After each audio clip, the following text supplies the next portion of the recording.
guys, Ashraf over here. Today I'm going to upgrade my Prusa i3 Mark III into this MU2S because I already have an MU2 and Prusa Research sent me this upgrade for free because yeah, the MU2 unit. And before that I'm going to take out this PVC spool holder at the back of this printer because it blocks me from doing works on this printer for the upgrade with a snap of finger. So here it is, it's done, and yeah, let's get started. Okay, step 1 is to disassemble these extruder parts here, and this also I'm going to take it out, except for the MU2 unit at the top, and slowly disassembly of this extruder.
I ran into problem where the zip ties underneath there that's supposed to tie the cable for the hot end cable there,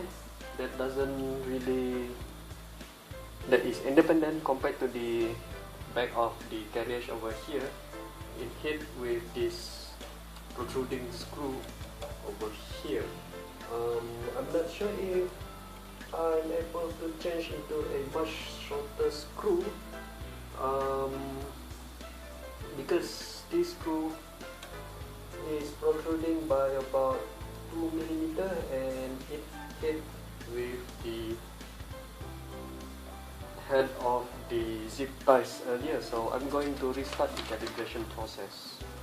Okay, the screw for this bed over here is still protruding quite a lot, and I need to replace the screw to a much shorter one, or I'm going to put in several washers underneath there so that the screw doesn't protruding upwards there. And let's see now, let's try that mode.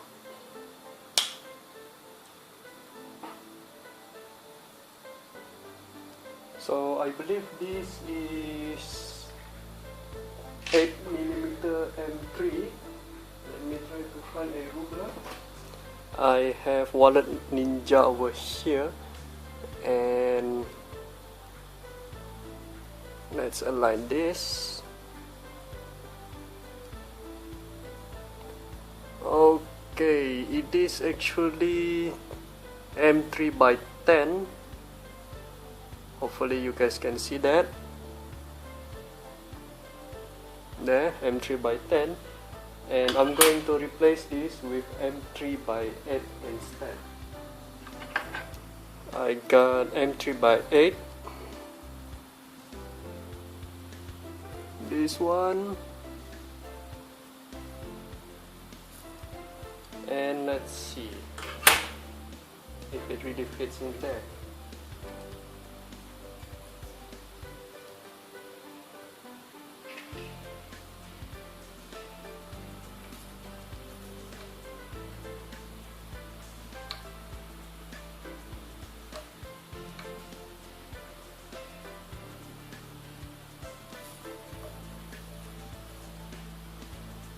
there, much cleaner. And this screw is flush with the nut, although the screw itself slightly sunk. It is almost flush, but the screw is sunk by about half a millimeter, but at least it's still able to grip, able to catch on with the nut above it. And by using this shorter screw, which is M3 by 8, the wire, the hot end wire over here, the one that is lowest point over there, won't get hit with the protruding screw from the previous M3 by 10. And for you guys who are upgrading to MK3S, I highly suggest you to find another M3 by 8 millimeter screw and replace the one that is protruding for the back clip over there. And I'm going to rerun the XYZ calibration because I manually moved the Z-axis earlier. And let's see. I personally think that Prusa also should supply another M3 by 8 screw, and then in the instruction to change the M3 by 10 screw for the back clip there into M3 by 8. Yay, it's perpendicular. And now I'm going to do a first layer calibration. Okay, right now I have question in mind about my MMU over here, loading the filament down to the extruder over here, and when I tried to push the filament manually from this side here, I had a hard time to push the filament, which is to push back this idler over here because the screw is quite stiff. I mean the spring is quite stiff, and from the instruction says that I have to screw in the idler screw, tighten the spring inside there and make it slightly sunk compared to the body of this extruder. And right now I'm not sure if the extruder over here able to pull this filament down there or not. Let's just see. Right now I'm running the PID calibration because, well, I just done with the unclogging the nozzle, and I'm not sure why this thing inside the brass nozzle is dark color instead of white or orange. And I did some extreme cold pull, which is I got this. The orange filament is from the MakerBot PLA, and this white filament is the generic PLA filament. I did a lot of cold pulls, just trying to clean up the heat break inside there when it's hot, and but the way that I'm doing it is to detach everything except the heat break nozzle and the heater block over there, and using these adjustable pliers by holding the heater block over there and push the filament manually through the heat break inside there and trying to extrude. I got this as a result. But I think why it is dark in color, probably due to the fact that I use IC Diamond computer thermal paste, this one. I'm not sure how this thing got inside the heat break because I only smeared this thing on the heat rack on the outer side, which is the threads, and then screw in the heatsink.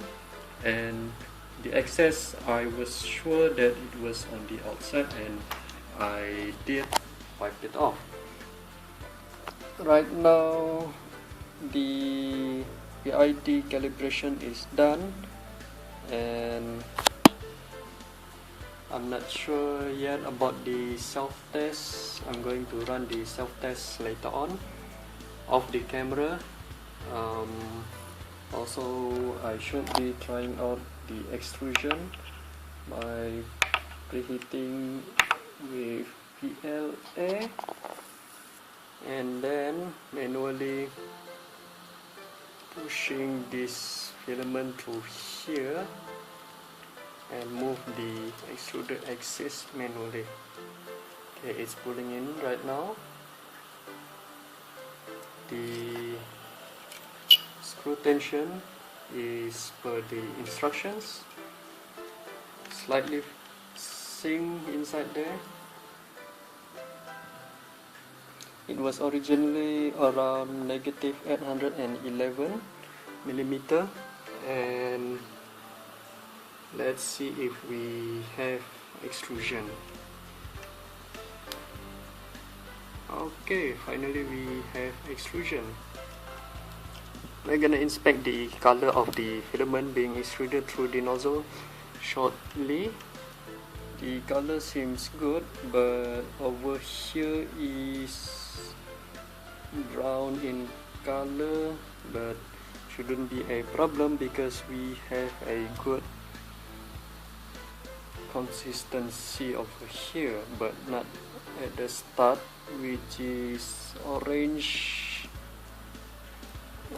and brown in color, and due to the heat it's creeping out, oozing out. And inspecting this again, looks pretty good to me. And now to retract the filament.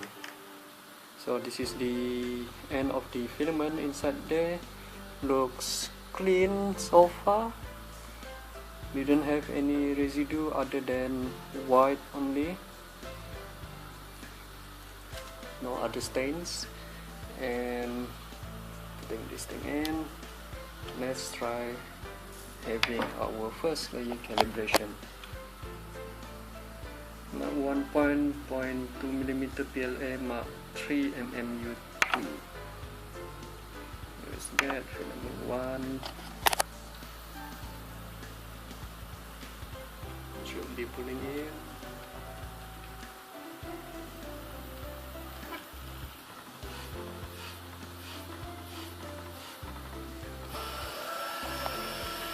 Now we should have extrusion.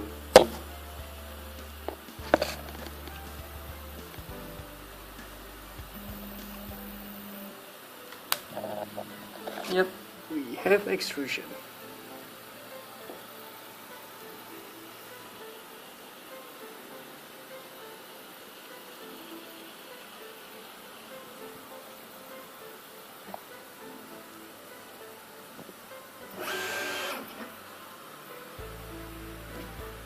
So the first block over here, the color looks different, still brownish in color. Not sure if you guys can see that. And this is the 1-point calibration. My live adjust Z right now is right at negative 1mm or negative 1000, 1.000, and waiting for this thing to complete. Be right back. So this is the first layer calibration with live adjust Z at 950. I tried to tear it apart. At the bottom here can see the lines visible, with my eyes. I'm not sure about you guys. And I tried to pull apart like this between adjacent layers. Some of them did tear apart, like this one and this one. So 950 is not good. I adjusted to have 975. Right now I am printing something else, which is a simple cylinder about 1.45 millimeter in height. That is for me to adjust the Pinta probe's height between the nozzle tip and the Pinta over there. That is because right now I have close to 1000 or 1 millimeter of adjustment, which is quite high. And with this I'm going to put the slab underneath the Pinta to have a correct adjustment, which should be about 600 if I were to use this smooth PEI steel sheet, and if I were to use the textured spring steel sheet, would be about 900 or so. And with this I'm going to adjust off the camera. So I think I'm going to wrap things up. There's a lot of hitch during the upgrade process of my printer over here. I had nozzle clogging issues and got it rectified with a more dangerous type of extrusion pool, cold pool over here, which is quite nice as well, where I can see the inside of the heat break, the exact dimension. For example, like this one, the cylinder, I think about 2 millimeter, 2.2 millimeter. Another thing is the assembly of the extruder parts at the back there. I changed the screw from 10 millimeter to 8 millimeter in length for the bed clip over there, so that it will not catch onto the nozzles or the hot ends wire over there and thus damaging the cable during the printing process.